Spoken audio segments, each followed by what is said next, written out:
அம்மா கேட்ட அதே கேள்வி, யார் இருக்கா உனக்கு தம்பி, நீ என்ன பண்ணுவ, இவன் என்னங்க பண்ண போகிறான், அவனுக்கு யார் இருக்கான்னு. ஆனால் இன்னைக்கு அம்மா, இன்னைக்கு உங்கள்கிட்ட சொல்லணும்னு தோணுதுமா, இங்கே உன் பையனுக்கு இவ்வளோ பேர் இருக்காங்க. என்னை இங்கே 1000 பேர் தள்ளி விடணும்னு நினச்சாலும் தாங்கி பிடிக்கிறதுக்கு 1,00,000 பேர் இருக்காங்கம்மா இங்கே. எனக்கு கார் வாங்கினப்ப, வீடு வாங்கினப்ப அப்போல்லாம் நம்ம நல்லா இருக்கோம், வசதியாக இருக்கோம்னு தான் தோணுச்சு. ஆனால் இந்த செகண்ட் இன்னைக்கு இங்கே நம்ம ஜெயிச்சிட்டோன்னு தோணுது. நம்ம இந்த மாதிரி கனவு லட்சியம்லாம் வச்சுருக்கும் போது சுற்றி நிறையா பேர் சொல்லிக்கிட்டே இருப்பாங்க, உனக்கு எதுக்குடா இந்த தேவையில்லாத வேலை, நீ என்ன பெரியவனா, நீ என்ன ஹீரோவான்னு கேட்பாங்க. நீங்கள் எல்லோரும் சொல்லுங்கள், ஆமாடா நான் ஹீரோ தான். நம்மளை மாதிரி தனியாக வர்றவங்களுக்கு உழைப்பும் கனவும் தான் பேக்ரவுண்டு. அந்த கிரவுண்டில் நம்ம ஆடுறது தான் கேம், நம்ம அடிக்கிறது தான் சிக்ஸர். இந்த உலகம் நீங்கள் யாரோன்னு சொல்லும், ஒன் டே நீங்கள் யாருன்னு இந்த உலகமே சொல்லும். இப்போ நான் சொல்கிறதெல்லாம் என்னை பிடிச்சவங்களுக்கு நம்ம அண்ணன் இப்படி வந்துட்டாரு, நம்மளும் வந்துட முடியும்னு தோணும். என்னை பிடிக்காதவங்களுக்கு இவனே வந்துட்டான், நம்ம வர முடியாதான்னு தோணும். எப்படியோ நான் சொல்ல நினைக்கிறது போய் ரீச் ஆனால் போதும் எனக்கு. நம்மளை விமர்சனம் பண்ணுறவங்கள சீரியஸாக எடுத்துக்கங்க. நம்ம நல்லாவே இருக்கக்கூடாதுன்னு நினச்சி விமர்சனம் பண்ணுறவங்கள ஜோக்காக எடுத்துக்கங்க. தீஸ் கைஸ் ஆர் ஃபன்னி கைஸ்யா அப்படின்ட்டு போயிட்டே இருங்க. முன்னாடி போனவங்களோட பாதையை பாடமாகவும் நமக்கு பின்னாடி வர்றவங்களுக்கு ஒரு பாலமாகவும் இருக்கணும்னு மட்டும் தோணிக்கிட்டே இருக்குது. அப்படி தான் இருப்பேன்னு நான் நம்புகிறேன். நான் உழும்போது கை தந்து எந்திரிக்கும் போது கை தட்டுற என்னுடைய ஃபேன்ஸான என் பிரதர்ஸ் அண்ட் சிஸ்டர்ஸ் எல்லாருக்கும் வணக்கம். ஃபஸ்ட்டு பராசக்தியை பற்றி பேசுகிறேன் நான். பராசக்தி பேரே ரொம்ப பவர்ஃபுல்லான பேர். இந்த பேர் எவ்வளோ பவர்ஃபுல்லாக இருக்கோ அவ்வளோ பவர்ஃபுல்லான படம் இந்த படம் பராசக்தி. இது என்னுடைய 25th ஃபிலிமாக அமைஞ்சது எனக்கு வந்து ரொம்ப ரொம்ப சந்தோஷமான பெருமையான விஷயம்.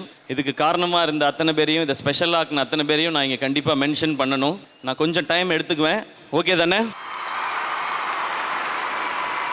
உங்கள் எல்லாரையுமே 1960ஸ்க்கு கூட்டிகிட்டு போகிற, எல்லாரும் சொல்கிற மாதிரி டைம் ட்ராவல் பண்ணி அந்த உலகத்துக்கு கூட்டிகிட்டு போகிற படம் தான் இந்த வேர்ல்டு. பராசக்தியோட உலகத்தை நீங்கள் எல்லாரும் என்ஜாய் பண்ணணும் அப்படிங்கிறது தான் இந்த ஒட்டுமொத்த டீமோட ஐடியாவுமே. ஸ்டூடெண்ட்ஸ், யூத் எப்போவுமே பவர்ஃபுல். அவங்க எவ்வளவு பவர்ஃபுல்லாக இருந்தாங்கன்னு சொல்கிற படம் தான் இந்த பராசக்தி. இது வந்து நிறையா சொல்கிறாங்க, இது இந்த மாதிரி படமாக இருக்கும், இந்த மாதிரி படமாக இருக்கும்னு. அது எதையுமே நீங்கள் காதில் வாங்கிக்காதீங்க. இது வந்து யாருக்கும் எதிரான படமோ யாரையும் தப்பாக காட்டுற படமோ அப்படி கிடையவே கிடையாது. இது உண்மையான தியாகத்தை இந்த மண்ணுக்காக, மொழிக்காக, எல்லாருக்காகவும் இன்னைக்கு நாம் வாழ்கிறதுக்கும் சேர்த்து அன்னைக்கு போராடி உயிர் விட்டுட்டு போன உண்மையான தியாக செம்மல்கள் இவங்க எல்லாருக்கும் ஒரு வணக்கம் செலுத்துகிற படமாக தான் இந்த படம் இருக்கும். இந்த படம் உங்களுக்கு நம்ம ஊரை பற்றி, நம்ம மண்ணை பற்றி, மக்களை பற்றி சொல்லும். இன்னொரு பக்கம் உங்களுக்கு பயங்கர இன்ஸ்பைரிங்காகவும் இருக்கும். இப்போதைக்கு இந்த படம் பற்றி இது போதும்னு நினைக்கிறேன். மேம் சொன்ன மாதிரி இதுக்கப்புறம் இந்த ட்ரெய்லரும் இந்த படமும் இதை பற்றி இன்னும் நிறையா பேசும். பட் இந்த படத்தில் நான் நடிக்க வந்தது வந்து ரொம்ப இன்ட்ரெஸ்டிங்கான ஒரு ஸ்டோரி. அது கொட்டுக்காளி பார்க்குறதுக்காக மேம் வந்து வந்திருந்தாங்க. அருண் விஸ்வா அவருடைய ஆஃபீஸில் தான் அந்த படம் பார்த்தாங்க. அந்த படம் பார்த்துட்டு அந்த படத்தை அப்ரிஷியேட் பண்ண பிறகு அவங்க வந்து இப்போ நெக்ஸ்ட் ஒரு ப்ராஜெக்ட் பண்ணலான்னு, அருண் இதெல்லாம் ரொம்ப நாளாக முன்னாடியே பேசிகிட்டே தான் இருந்திருக்காரு மேம் கூட. அப்போ மேம் வந்து ஒரு ஐடியா இருக்குது அப்படின்னு சொல்லி சொன்னாங்க. அது வந்து ஒரு லவ் ஸ்டோரி. நான் வந்து அவங்க ஒரு ஐடியா சொல்ல போகிறாங்கன்னொன்னே இன்னும் கொஞ்சம் பெரிய படமாக ஏதாவது இருக்கும் அப்படின்னு நான் யோசித்தேன். நான் அது சொல்லிட்டு, மேம் இந்த கதை சூப்பராக இருக்குது மேம், வேறு ஏதாவது இன்னொரு ஐடியா இருக்குது, இதை கேளுங்க அப்படின்னு சொல்லிட்டு ஐடியா மட்டும் சொன்னாங்க. பட் நான் இதுக்கு மேலே கதை சொல்ல மாட்டேன், ஸ்கிரிப்ட் புக் கொடுக்குறேன், நீங்கள் படிங்க அப்படின்னு சொன்னாங்க. படித்து முடிச்சுட்டு அந்த கதை ரொம்ப ரொம்ப பிடிச்சிருச்சு. நான் சொன்னதை தான் படித்து முடிக்கும்போது பயங்கர இன்ஸ்பைரிங்காக இருந்துச்சு. இப்போது அதுக்கப்புறம் ஆகாஷ் ப்ரொடியூஸ் பண்ணலான்னு வந்தார். ஆகாஷ்க்கும் வந்து இது இன்ஸ்பைரிங்கான படம் பண்ணணும் அப்படின்னு சொல்லி இறங்கி இந்த படத்தை பண்ணலான் போது அப்படியே டீம் எல்லாம் அசம்பிள் ஆனோம். ஷூட்டிங் வர்றதுக்கு முன்னாடி வந்து மேமை பற்றி எல்லாரும் என்கிட்ட சொன்னாங்க, மேம் வந்து ரொம்ப டெரர், அவங்கள பற்றி உங்களுக்கு தெரியாது. நீங்கன்னா எனக்கு ஒரு பயங்கர பதட்டம். நான் ஐயோ எப்படி நம்ம ஹேண்டில் பண்ண போகிறோம், நம்ம என்ன ஆக போகிறோமோ அப்படின்னு தெரிலன்னு சொல்லிட்டு ஷூட்டிங் போகிறேன். ஃபஸ்ட்டு சாங் எடுத்தோம். சாங் வரைக்கும் ஓகே மேம், இதுன்னு சொன்னாங்க. சீன் எடுக்க போகும்போது தான் ஆரம்பிச்சிச்சு. மேம் ஷூட்டிங்லேயே இங்கிலீஷில் தான் எக்ஸ்பிளைன் பண்ணுறாங்க. நேராக வந்து இங்கிலீஷ்னால் சும்மா சாதா இங்கிலீஷ் கிடையாது, இட் இஸ் ஷேக்ஸ்பியர் இங்கிலீஷ். அவங்க ஃபஸ்ட்டு சொல்லிட்டு போகும்போது ஓகே அப்படின்னு சொல்லிட்டு நானும் பெர்ஃபார்ம் பண்ணுவேன். பெர்ஃபார்ம் பண்ணோன்னே, Siva it's not like that, oh wait wait wait wait you have to do like this அப்படின்னு சொல்லிட்டு ஒரு வார்த்தை சொல்லிட்டு போயிடுவாங்க. அந்த வார்த்தை நமக்கு தெரியாது. நான் உடனே சாட் ஜிபிடி எடுப்பேன். டேய் மச்சான், இதுக்கு ஒரு வார்த்தை சொல்லியிருக்காங்க, இதுக்கு என்ன அர்த்தம்? நல்ல கேள்வி கேட்டீர்கள். டே நீ பாராட்டுறதெல்லாம் நிறுத்துறா முதல்ல, சாட் ஜிபிடி இதுக்கு அர்த்தத்தை சொல்கிறா அப்படின்னா ஓகே அப்படின்னு சொல்லிட்டு நான் ஒரு பெர்ஃபார்ம் பண்ணுவேன். இப்படி முதல் நாள் 2 நாள் ஆனோன்னா மேம் வந்து ஒரு மாதிரி டிஸ்டர்ப்டாகவே இருக்காங்க. மேம் வந்து, Siva today I want to talk to you அப்படின்ட்டாங்க. போச்சுரா காலேஜை ஞாபகப்படுத்திட்டாடுங்க, டீச்சரை ஞாபகப்படுத்திட்டாங்க அப்படின்னு நான் என்ன பேச போகிறாங்க எனக்கு தெரியல. Shiva what is your problem with me? என்ன what is your problem, why you are not doing what I am saying அப்படின்னாங்க. Ma'am wait, this is the problem, you talk only in English, that is my big problem madam. நான் ஏற்கனவே கௌதம் மேனன் படம் பண்ணியிருந்தாவது எனக்கு ஒரு அந்த எக்ஸ்பீரியன்ஸாக இருந்திருக்கும். அவராக சொல்லியிருப்பாரு, Siva you are coming and seeing the girl and you are saying what you want to, அப்படியாவது நமக்கு ஒரு எக்ஸ்பீரியன்ஸாக அது இருந்திருக்கும். அதுவும் இல்லை, நான் சொல்லிட்டேன் மேம் இங்கிலீஷ் இஸ் த ப்ராப்ளம்னு. Ma'am oh my God, is that the problem நாங்கள். Yes madam, that is the problem. You speak basic English, our British English, I am okay. You speak Shakespeare English, I am not okay. Okay, இனிமேல் நான் அதை பார்த்துக்கிறேன். அன்னையிலேருந்து okay, ஒரு பயங்கரமான அதுலேருந்து sink வந்துடுச்சு எனக்கு. வந்து மேம் ஓகே சொன்னால் அது ஓகே. இன்னொரு பிரச்சனை இருக்குது மேம்கிட்ட, பாராட்டுறதெல்லாம் அதுக்கெல்லாம் டைம் இல்லை. அவங்களுக்கு ஒரு நாளைக்கு 5 சீன் எடுக்கணும். கட்டன் ஓகே அப்படின்றவாங்க. கட்டன் ஓகேவா, தூக்கி போடுறா இவனுக்கு இவ்வளோ தாண்டா வரும் நடிப்பு, அடுத்த ஆள் வர சொல்கிறேன், அந்த மாதிரி நம்ம நினச்சிக்குவோம். ஆனால் அந்த கட்டன் ஓகே தான் சூப்பரே. இப்படி மேமை நான் வந்து ஸ்டடி பண்ணி மேம் உங்களை பற்றி நான் பிஹெச்டியே பண்ணுவேன், அந்த அளவுக்கு ஸ்டடி பண்ணி. மணி சார் கூட இவ்வளோ தெரியாது மேம். பட் இந்த ஷூட்டிங் எக்ஸ்பீரியன்ஸ் மேம், டெடிக்கேட்டடாக சின்சியராக எப்படி வேலை செய்யணும் அப்படிங்கிறத உங்கள்கிட்ட இருந்து அப்படியே படிச்சுக்கலாம், கற்றுக்கலாம் மேம். மார்னிங் 7 மணிக்கு ஃபர்ஸ்ட் ஷாட் ஆரம்பிச்சிடும். 4 மணிக்கு எந்திரிச்சு ஒர்க் அவுட் முடிச்சுட்டு 5-5:30 செட்டுக்கு போயிடுவோம். 7 o'clock ஃபர்ஸ்ட் ஷாட்டு, ஈவினிங் 5:30 6 வரைக்கும் ஷூட் பண்ணுவாங்க. ஒரு நிமிஷம் கூட வேஸ்ட் பண்ணவே மாட்டாங்க மேம். அதனால தான் இந்த படம் வந்து 85 டேஸில் மேம் முடிச்சிருக்காங்க. 82 சாரி மேம், ஒரு 3 days மேம் ப்ளீஸ். நான் 67 days தான் ஒர்க் பண்ணேன் இந்த படம். இவ்வளோ பெரிய படம், இவ்வளோ ஆக்ஷன் எமோஷன்ஸ் இருக்க படம். ஸோ சுதா மேம், இது ஒரு கிரேட் எக்ஸ்பீரியன்ஸ், நிறையா லேர்னிங் உங்களோட. இந்த படம் நிச்சயமாக நல்லா ஓடுன்ற நம்பிக்கை இருக்குது. ஆனால் உங்களுக்காகவும் உங்கள் உழைப்புக்காகவும் நீங்கள் இவ்வளோ நாள் இதுக்குள்ளே ட்ராவல் பண்ணதுக்காகவுமே இது பெரிய பெரிய பெரிய பெரிய சக்ஸஸ் ஆகணுன்றது என்னுடைய ஆசை மேம். அது கண்டிப்பாக நடக்கும்னு நான் நம்புகிறேன். அண்ட் தேங்க்யூ எனக்கு இந்த செழியன்ற பவர்ஃபுல் கேரக்டர் கொடுத்ததுக்கு. அண்ட் அது மட்டும் இல்லாமல் இப்படி ஒரு கதை கூட இப்படி அமேசிங்கான ஸ்டார்ஸ் இந்த மாதிரி டெக்னீஷியன்ஸ் கொடுத்ததுக்கும் ரொம்ப ரொம்ப நன்றி மேம். தேங்க்யூ. இதுக்கு மேலே என்ன சொல்கிறதுன்னு தெரியல. நடுவில் எதோ மறந்துட்டேன்னா நான் ஞாபகப்படுத்தி சொல்கிறேன் ma'am. Thank you ma'am, thanks for all the love. And அடுத்து ரவி மோகன் சார். சார், எனக்கு உங்களை பற்றி ஃபஸ்ட்டு யோசிச்சேன்னா, நான் காலேஜ் படிக்கும்போது உங்களோட படம் பார்த்தா தான் எனக்கு முதல்ல ஞாபகம் வருது. அதில் எம் குமரன் சன் ஆஃப் மகாலட்சுமியில் உங்களோட ட்ரெஸ்ஸிங் ஸ்டைல் அவ்வளவு சூப்பராக இருக்கும். அந்த பூட் கட் ஜீனும் அந்த டிஷர்ட்ஸும் பயங்கர ட்ரெண்டியாக, அந்த மாதிரிலாம் டிஷர்ட் கிடைக்குமான்லாம் நாங்கள் போய் தேடி இருக்கோம். அதுக்கப்புறம் உங்களுடைய படம், உங்களுடைய பெர்ஃபார்மன்ஸ், உங்களுடைய எக்ஸ்பீரியன்ஸ், இது எல்லாத்தையும் ரசிக்கிட்டே வந்தோம். ஒரு பர்சனாக உங்களை ரசிக்கிறதுக்கான ஆப்பர்ச்சுனிட்டி தான் இந்த படம். அது எனக்கு இந்த பராசக்தியில் நடந்திருக்கு. இது ரொம்ப ரொம்ப ஸ்பெஷலானதுக்கு நீங்கள் மிக முக்கியமான காரணம். மேம் வந்து ஒரு நாள் ஃபோன் பண்ணி, சிவா லிசன், ரவி வந்து இந்த வில்லன் ரோலுக்கு ஓகே சொல்லிட்டார் அப்படின்னு சொன்னோன்னே நான் வந்து தலைவர் மோடுக்கு போயிட்டேன். எது ஜெயம் ரவியா, வில்லன் கேரக்டரா, ஒத்துக்கிட்டாரா, அப்படி போயிட்டேன் நான். மேம் என்ன மேம் சொல்கிறீங்கன்னு, ஆமாம் ஹீ செட் எஸ். ஒரு ஷாக். இது வந்து ஆக்சுவலாக சந்தோஷமாக இருக்க வேண்டியது. நாங்கள் 2 பேரும் ஒத்துக்கிட்டாரா மேம் ஓகே. அப்போ மேம் அவர் இந்த செட்டுக்கு வரும்போது அவர் வந்து ஒரு பெஸ்ட் எக்ஸ்பீரியன்ஸாக இருக்கணும் மேம் அப்படின்னு பெஸ்ட்டாக மேம் சொன்னாங்க. ஸோ நான் அவருடைய ரோலுக்காக இன்னும் கொஞ்சம் டீட்டெயிலிங் பண்ண போகிறேன் மேம். என்ன டீட்டெயிலிங்னாலும் பண்ணுங்கள் மேம், இது வந்து பயங்கரமான எக்ஸ்பீரியன்ஸாக இருக்க போகுது மேம் சொன்னேன். அவர் எவ்வளோ ஸ்வீட், அவ்வளோ சூப்பர், ஒரு அமேசிங்கான ஹியூமன் பீயிங். அதுக்கு அப்படியே ஆப்போசிட் இந்த படத்தில் ஸ்க்ரீனில் ஒரு டெரிஃபிக்காக டெரராக ஒரு ஸ்டைலிஷான ஒரு வில்லனை நீங்கள் பார்க்க போகிறீங்க. அவருடைய படத்திலே தனி ஒருவனில் அரவிந்த் சாமி சாரோட ஒரு ஸ்டைலிஷான வில்லன் ரோல் நம்ம பார்த்தோம். ஆனால் இது வந்து அந்த ரோல் ப்ளஸ் அதுக்குள்ளே ஒரு ஒரு ஒரு டெவில் இருந்தால் எப்படி இருக்கும், அது ரெண்டும் சேர்ந்தது தான் அவ்வளோ பவர்ஃபுல்லான ரோல். சார், நீங்கள் அவ்வளோ பவர்ஃபுல்லாக இருக்கிறதுனால தான் இந்த செழியன் ரோல் இன்னும் பவர்ஃபுல்லாக இருக்குது. And thanks for it's wonderful experience. நாங்கள் 2 பேரும் சண்டை போட்டுக்கும் போது மேம் வந்து சொல்லுவாங்க, C you have to fight, like எப்படி சொல்கிறது அப்படின்ட்டு, உங்களுக்கு யாரை பிடிக்காதோ அவங்கள மனசில் நினச்சிக்கிட்டு அடிங்க அப்படின்னு நான் சொல்ல. மேம் அவர் அப்படி யாரையா நினச்சிட்டு எனக்கு கொன்று போகிறாரு மேம் அப்படின்னு. சரி, அப்போ அவரை விடுங்க, நீங்கள் நினச்சிக்கங்க உங்களுக்கு யாரை பிடிக்காதோ அப்படி நினச்சிக்கிட்டு அடிங்க. மேம் எனக்கு பிடிக்காதவங்கள்ட்ட நான் சண்டைக்கே போக மாட்டேன் மேம், நான் பாட்டுக்கு வேறு பக்கம் bro this is not going to work out அப்படின்னு. Shiva why are you doing like this ma'am? அதெல்லாம் வேணாம், உங்களுக்கு பயங்கரமான இப்போ ஒரு சண்டை இருக்கும், நீங்கள் போய் உட்காருங்க மேம் சொல்லிட்டு நாங்கள் 2 பேரும் பேசிக்குவோம். அவர் சொல்லுவார், சிவா இப்படி பண்ணிக்கலாமான்னு. அந்த சண்டையில் அவர் ஒரு அடி அடித்தார், நான் ஒரு அடி அடித்தேன். ஆனால் அந்த அடியில் தான் எங்கள் பாண்டிங் இன்னும் கொஞ்சம் க்ளோஸ் ஆகிடுச்சின்னு நினைக்கிறேன். தேங்க்யூ சார், இந்த அமேசிங்கான எக்ஸ்பீரியன்ஸ்க்கும் இந்த ஒண்டர்ஃபுல் வேர்டுக்கும். உங்களை அவ்வளோ படத்தில் நான் ஸ்க்ரீனில் ரசிச்சிருக்கேன், பக்கத்தில் அதை விட ஜாஸ்தி ரசிச்சிருக்கேன் சார். இந்த படம் எல்லாருக்கும் ஸ்பெஷலாக இருக்கும், அதில் நீங்கள் பார்ட் ஆனதுனால இது extra special. Thank you sir. And my dear brother Atharva, Chinnadurai role வந்து ஸ்கிரிப்டில் படித்ததுக்கப்புறம் இது யார் நடிக்க போகிறாங்க, இது ரொம்ப லக்கியான ஒரு பர்சன் தான் இது கிடைக்க போகுதுன்னு நினச்சிட்டு இருந்தேன். இது அதர்வா வந்து நடித்தார். இப்போ அந்த போர்ஷனை பார்க்கும்போது வெல் டிசர்விங் அப்படின்றது தோணுது. அவருடைய சாம், கரிஸ்மா, ஆட்டிடியூட் அது இந்த ரோலில் பயங்கரமாக இருக்குது. ப்ரோ, உங்களுக்கு இந்த படத்தில் என் கூட நீங்கள் வந்து நம்ம எல்லாம் சேர்ந்து ஒர்க் பண்ணது ஒரு சந்தோஷம். அதை விட எக்ஸ்ட்ரா சந்தோஷம் நீங்கள் எனக்கு வாங்கி கொடுத்த ஸ்வீட்டு, டெசர்ட்ஸ், ஐஸ்கிரீம்லாம். ஷூட்டில் வந்து இன்றைக்கி நம்ம வந்து சாப்பிட்லான்னு சொல்லிட்டு ஐஸ்கிரீம் சாப்பிட்லான்னு சொல்லுவார். நான் வந்து ஓகே ஒரு நாள் சீட் டே போல் அப்படின்னு சொல்லி ஐஸ்கிரீம் சாப்பிடுவோம். செகண்ட் டேவும் அதே மாதிரி ஒரு இன்றைக்கும் ஐஸ்கிரீம் இருக்குது, கேக் இருக்கும்பாரு. ஓகே இது சீட் வீக் அப்படின்னு நினச்சி அது சீட் மந்த், சீட் ஷெட்யூல் வரைக்கும் போயிடுச்சு. ஆனால் அப்புறம் தான் நான் ரியலைஸ் பண்ணேன், இந்த மனுஷன் எனக்கு ஐஸ்கிரீம் வாங்கி கொடுத்துட்டு அவர் போய் ஈவினிங் பயங்கரமாக ஒர்க் அவுட் பண்ணிடுறாரு.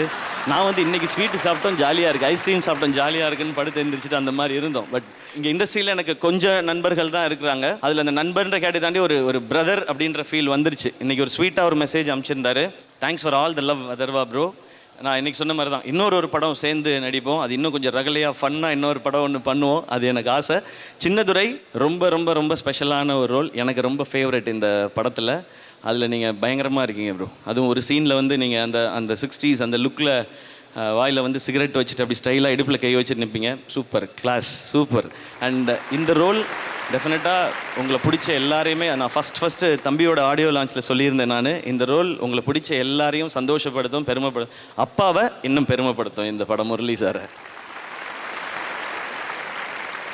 தேங்க்யூ. அண்ட் ரத்னமாலா வணக்கம் வணக்கம்.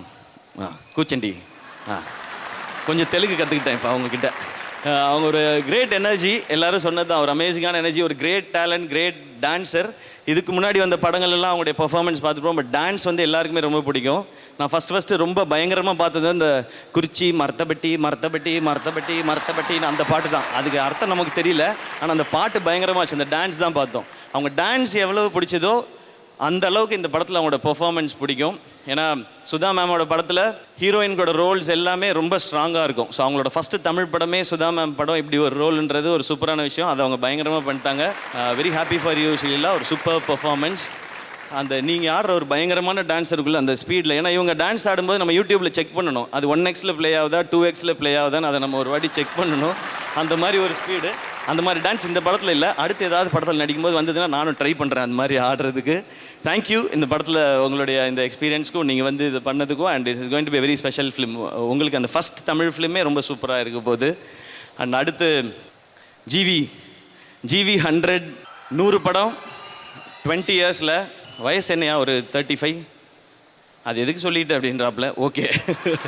பட் இந்த ஸ்பேனில் 100 ஃபிலிம்ஸ், இத்தனை ஜானர், இப்படிப்பட்ட சாங்ஸ்ன்றது ஒரு கிரேட் அச்சீவ்மெண்ட். நாங்கள் அமரனில் தான் ஃபஸ்ட்டு ஒர்க் பண்ணோம். அந்த படம் ஒரு கிட்டத்தட்ட ஒரு இண்டஸ்ட்ரி ஹிட் அந்த லெவலுக்கு போச்சு அமரன். அதுக்கு இவருடைய சாங்ஸும் மியூசிக்கும் ஒரு மிக முக்கியமான காரணம். திரும்பவும் பராசக்தியில் சேர்ந்துருக்கோம். இந்த படமும் அதே மாதிரி அந்த மேஜிக்கை ரிப்பீட் பண்ணணும்னு நான் நம்புகிறேன். இந்த படத்தோட சாங்ஸ் அண்ட் பிஜிஎம் எல்லாத்துக்கும் தேங்க்ஸ் யா, சூப்பர் ஒர்க். அண்ட் ஜிவிட்ட ரொம்ப பிடிச்சதுன்னா எல்லா சாங்ஸும் பயங்கரமாக இருக்கும். ஆனால் மெலடி சாங் பண்ணுறதுன்னா அவர் வந்து ஒரு பயங்கரம், அதில் ஒரு தனி ஃபீல் இருக்கும். இந்த படத்தில் இந்த ரத்னமாலா பாட்டை அனுப்பும்போது அதை ஃபோனில் ப்ளே பண்ணிவிட்டு நான் கேட்டேன். நான் அது ஒரு மாதிரி அவர் பாடுறதே எப்படி இருக்குன்னா ரகசியமாக காதில் யாருக்கும் தெரியாமல் பாடுற மாதிரி இருக்கும். ரத்னமாலா ரத்னமாலா. நான் கேட்கும்போது அப்படி தான் கேட்டேன்.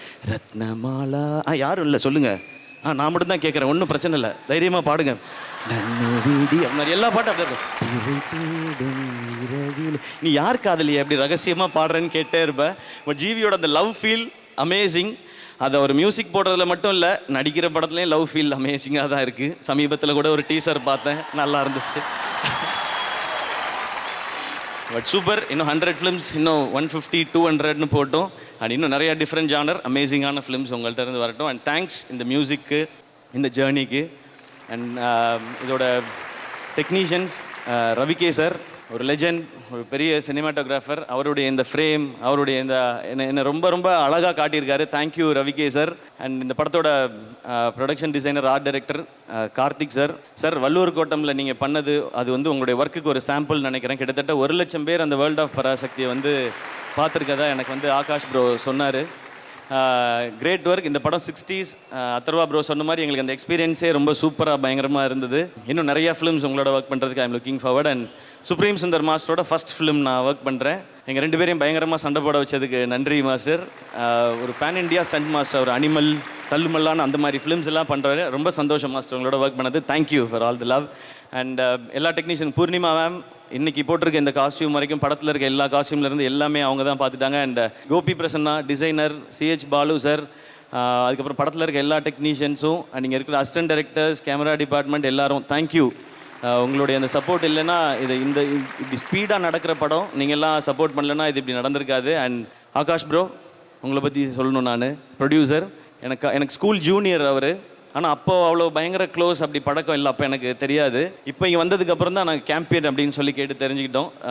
தேங்க்யூ. இந்த படத்தை நீங்கள் இவ்வளோ சூப்பராக ப்ரொடியூஸ் பண்ணது மட்டும் இல்லாமல் இதை கொண்டு போய் சேர்க்குறது வந்து ஒரு அமேசிங்காக இருக்குது. உங்களுடைய இந்த ப்ரமோஷன் இது எல்லாமே ரொம்ப சூப்பராக இருக்குது. Thank you for all the support. And இந்த படத்தில் நான் வேறு யாரையும் மிஸ் பண்ணியிருந்தா வெரி சாரி. நான் இந்த பதட்டத்தில் இருக்கேன். லிரிசிஸ்ட், சிங்கர்ஸ், கொரியோகிராஃபர்ஸ் எல்லாருக்கும் என்னுடைய நன்றிகள். இந்த படம் இவ்வளோ பேர் சேர்ந்து ஒர்க் பண்ணியிருக்க இந்த படம் ஜனவரி 10ஆம் தேதி ரிலீஸ் ஆகுது. நீங்கள் எல்லாம் தேட்டரில் போய் பாருங்கள். இப்போ நான் இந்த ரிலீஸ் மேட்ருக்கு வரேன்.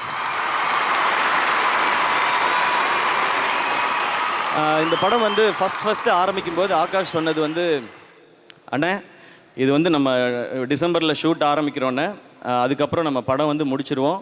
ஸோ மேம்கிட்டையும் நான் பேசிட்டேன். படம் வந்து நம்ம தீபாவளிக்கு கொண்டு வரலாம், இல்லை அக்டோபர் கொண்டு வரலாமான்னு ஃபஸ்ட்டு டிஸ்கஸ் பண்ணோம். அப்போ அவர் சொன்னார், இல்லை அக்டோபரில் வந்து விஜய் சாரோட படம் டேட்டு போட்டாங்க, அதனால அப்போ வேண்டாம்.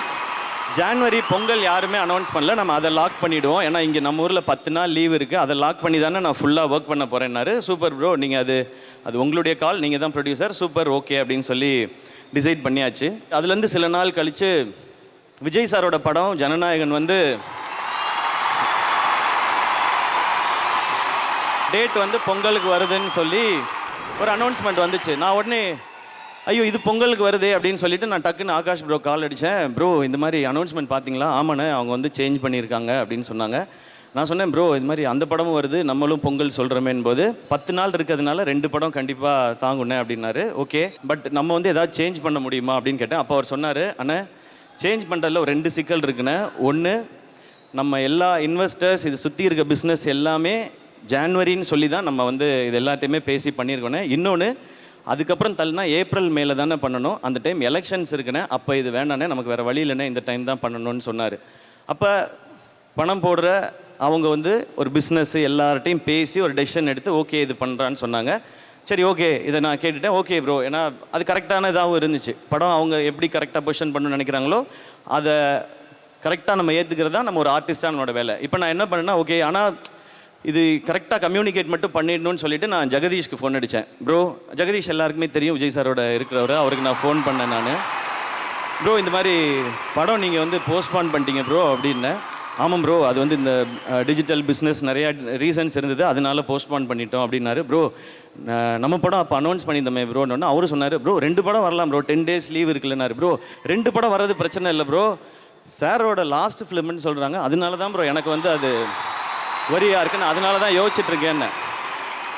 அப்போ ஜெகதீஷ் சொன்னார், ப்ரோ அதெல்லாம் ஒன்றும் பிரச்சனை இல்லை ப்ரோ, நம்ம 2 படமும் சூப்பராக இருக்கும் அப்படின்னாரு. இல்லை ப்ரோ, இதை நீங்கள் நல்லா புரிஞ்சுக்குங்க, லாஸ்ட் ஃபிலிம்னால சார்கிட்ட என்ன செனாரியோங்கிறத கரெக்டாக இன்ஃபார்ம் பண்ணிவிடுங்க, இல்லைனா நடுவில் யாராவது சிலர் காமெடி பண்ணிகிட்டு இருப்பாங்க தேவையில்லாமல், அதனால நீங்கள் சொல்லிவிடுங்க அப்படின்னு சொன்னேன். நான் 5 minutes கொடுங்க, நான் பேசிட்டு வரேன் அப்படின்னாரு.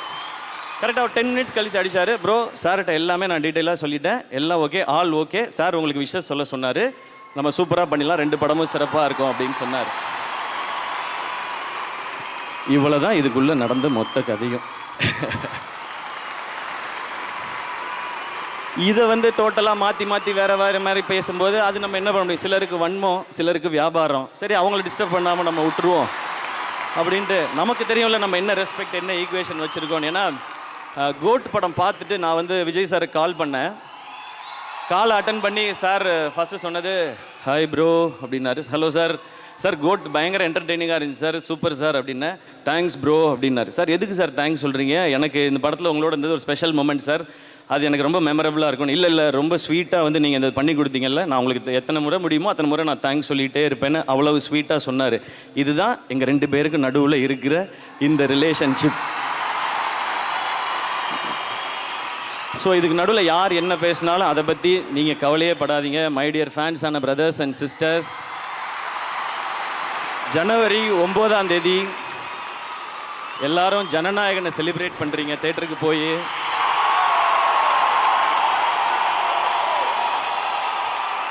முப்பத்தி 3 வருஷம் இண்டஸ்ட்ரியில் நம்மளெல்லாம் என்டர்டெயின் பண்ண ஒருத்தர் லாஸ்ட் ஃபிலிம்னு சொல்லியிருக்காரு. அதை 9ஆம் தேதி என்டர்டெயின் பண்ணுறோம். அதை போய் நம்ம செலிப்ரேட் பண்ணுறோம்.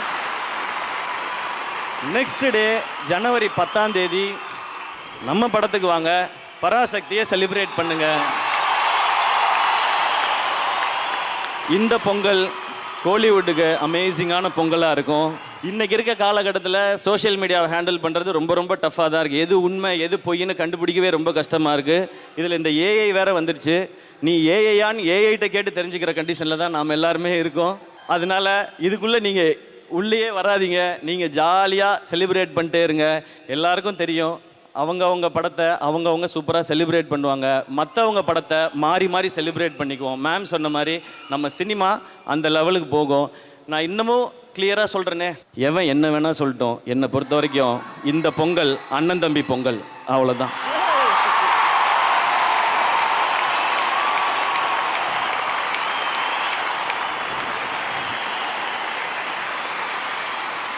ஸோ எல்லாருக்கும் கிளியராக புரிஞ்சுதா? ஓகே. இப்போ நான் ஏன் பிரதர்ஸ் அண்ட் சிஸ்டர்ஸ்கிட்ட பேசுகிறதுக்கு வரேன். நீங்கள் எல்லோரும் இதை 25th ஃபிலிம்னு செலிப்ரேட் பண்ணுறீங்க. உங்கள் எல்லாருக்கும் இது 25 ஃபிலிம்ஸ்னு ஒரு பெரிய சந்தோஷம் இருக்குது. எனக்கும் அது சந்தோஷமான விஷயம், பெருமையான விஷயம். ஆனால் நான் 25 ஃபிலிம்ஸுன்றதை பார்க்கல. 2007 டிவிக்கு வந்ததுலேருந்து இன்றைக்கி இந்த ஸ்டேஜில் நிற்கிற வரைக்கும் இந்த 19 வருஷத்தை தான் நான் பார்க்குறேன். இந்த 19 வருஷம் இந்த ஜேர்னி தான் எனக்கு ஸ்பெஷலாக இருக்குது. நான் கொஞ்சம் பின்னாடி போய் அதை மட்டும் பேசிடுறேன். ஒரு 10 மினிட்ஸ் மட்டும் எடுத்துக்கிறேன். காலேஜ் படிச்சுட்டு இருந்த டைம் எல்லாருக்கும் தெரியும். சடனாக ஒரு நாள் அப்பா இறந்து போயிட்டாங்க. அப்பாவுடைய உடம்பை வந்து அந்த பாக்ஸில் வச்சுருக்கும்போது ஒரு மிட் நைட்டில் நான் முன்னாடி நின்றுட்டுருக்கேன். அப்போ அம்மா பக்கத்தில் நின்று அழுறாங்க. அப்போ அவங்க சொன்னது வந்து, ஏங்க இங்கே பாருங்கள், தம்பி நிற்கிறான், அவனுக்கு இனிமேல் யாருங்க இருக்கா, அவன் என்னங்க பண்ணுவான், நீங்கள் பாட்டுக்கு இப்படி விட்டுட்டு போயிட்டீங்களே, அவன் என்னங்க பண்ணுவான்னு சொல்லி கேட்டாங்க. அன்னைக்கு அது மைண்டில் ஸ்ட்ராங்காக நின்றுடுச்சு.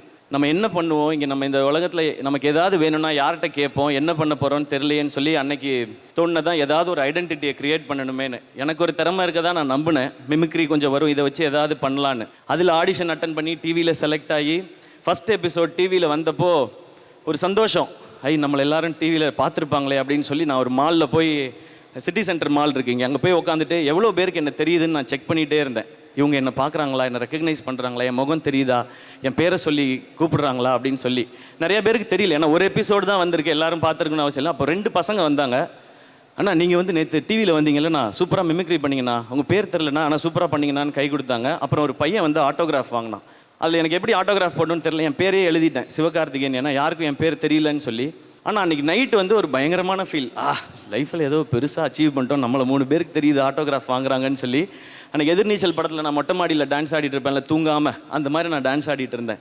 அப்போ இவ்வளோ பேருக்கு, இன்னும் நிறையா பேருக்கு தெரியணும்னா என்ன செய்யணும், எவ்வளோ வேலை கிடைக்குதோ அவ்வளோத்தையும் பண்ணணும், இன்னும் நல்லா என்டர்டெயின் பண்ணணும்னு சொல்லி ஓடிக்கிட்டே இருந்தேன்.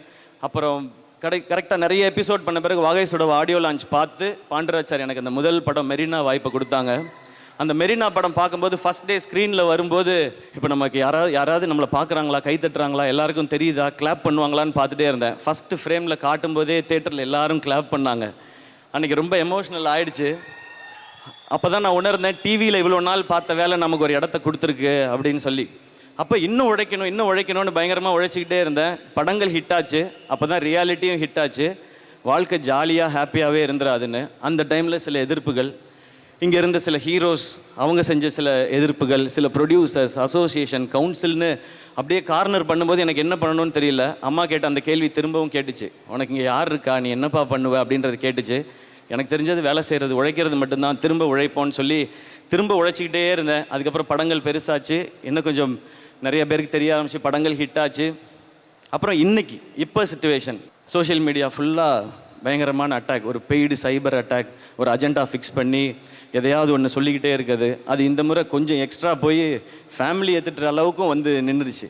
இப்போ திரும்பவும் அந்த கேள்வி, அம்மா கேட்ட அதே கேள்வி, யார் இருக்கா உனக்கு தம்பி, நீ என்ன பண்ணுவ, இவன் என்னங்க பண்ண போகிறான், அவனுக்கு யார் இருக்கான்னு. ஆனால் இன்னைக்கு அம்மா, இன்னைக்கு உங்கள்கிட்ட சொல்லணும்னு தோணுதுமா, இங்கே உன் பையனுக்கு இவ்வளோ பேர் இருக்காங்க.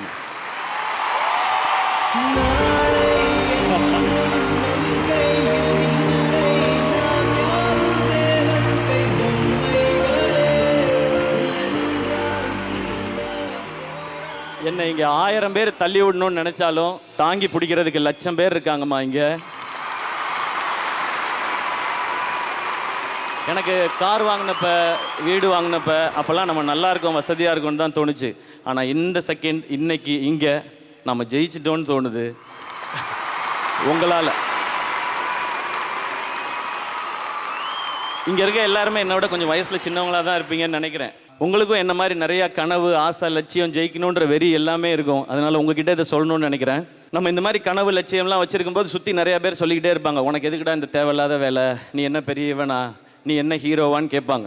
நீங்கள் எல்லாரும் சொல்லுங்கள், ஆமாடா நான் ஹீரோ தான், என் வாழ்க்கைக்கு நான் தான் ஹீரோ, என் தகுதியை நான் தான் முடிவு பண்ணுவேன்னு சொல்லிட்டு போயிட்டே இருங்க. நம்மளை மாதிரி தனியாக வர்றவங்களுக்கு உழைப்பும் கனவும் தான் பேக்ரவுண்டு. அந்த கிரவுண்டில் நம்ம ஆடுறது தான் கேம், நம்ம அடிக்கிறது தான் சிக்ஸர். இன்னைக்கு கூட ஸ்டார்ட் பண்ணுங்க. டே 1 இந்த உலகம் நீங்கள் யாரோன்னு சொல்லும். 1 டே நீங்கள் யாருன்னு இந்த உலகமே சொல்லும்.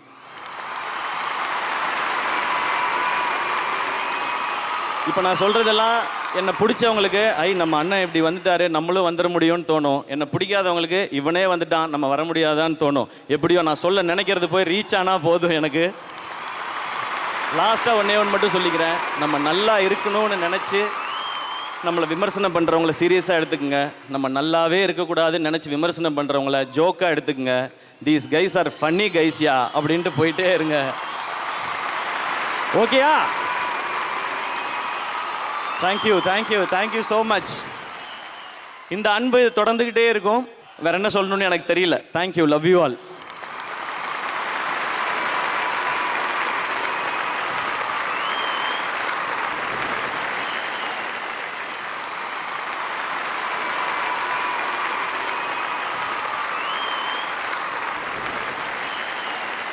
அத்தனை பேரும் அந்த அன்பை இங்கிருந்து கொடுத்துட்டே இருக்கணும்னு ஆசைப்படுறோம். ஆனால் ஒரு 2 கேள்வி மட்டும் உங்ககிட்ட கேட்கலாம். இன்னும் இருக்கா? ஓகே, 2 கேள்விண்ணே.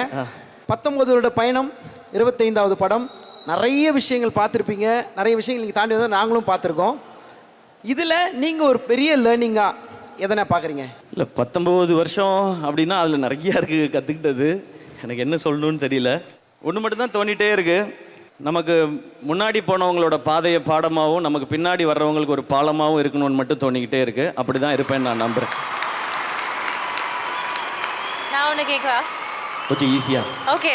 பராசக்தி 1952 வந்து ஒரு கல்ட் கிளாசிக், சிவாஜி சார் நடித்தது. அதுக்கப்புறம் சிவாஜி படம் நம்மளுடைய தலைவர் ரஜினிகாந்த் அவர்களுடைய படத்தில் ஒரு முக்கியமான மொமெண்ட்டில் ஒரு டயலாக் சொல்லுவாங்க, பராசக்தி ஹீரோடா அப்படின்ட்டு. இன்னைக்கு நீங்கள் பராசக்தியோட ஹீரோவாக நிற்கிறீங்க. இந்த ஒரு டைட்டில், இந்த டைட்டில் எப்பவுமே அவங்களோட தான். அவங்க ஆசீர்வாதம் மட்டும் எனக்கு இருக்குன்னு நான் நம்புகிறேன். எனக்கு அது போதும். ஒன்று மட்டும் சொல்லிக்குவேன், இந்த பராசக்தி அவங்களுக்கும் மரியாதை செலுத்துகிற படமாக தான் இருக்கும். சூப்பர்ண்ணா.